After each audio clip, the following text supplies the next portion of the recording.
All right, thanks, guys. After Appleton renamed Memorial Park to Veterans Memorial Park, the city now has to decide on a name for the old Veterans Park that's located on Memorial Drive. Our Ellie Davis has more on what's next for this park.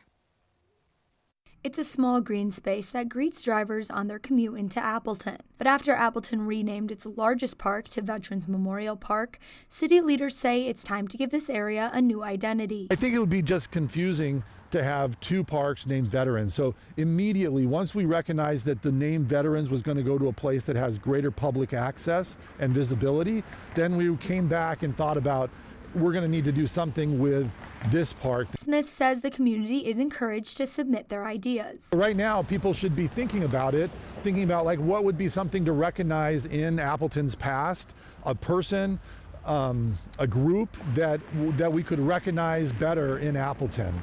Each park in Appleton currently has a name that reflects the city's history. Smith says the city will be doing the same here.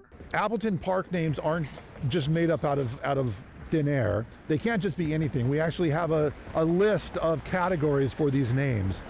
And one of them is names of historical figures or groups of people. For Vietnam veteran Jack Voigt, he was involved in the original naming of the park. He says the change in the name is the right call to properly honor the veterans in the community. 40 years ago, when I thought of the idea of having a name change at that park, the old park, to be Veterans Park, and now we're going to a much bigger location and more comprehensive in nature for veterans. Voigt says he hopes the new name of the old park will better suit the city. It's a local community park that needs to be looked at seriously, and I think it has a lot of potential because we have a lot of different assets already surrounding that park.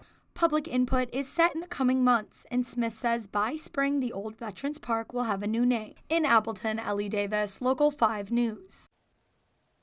The new Veterans Memorial Park is set to be a gather space for groups and will have different memorials to honor veterans in the community.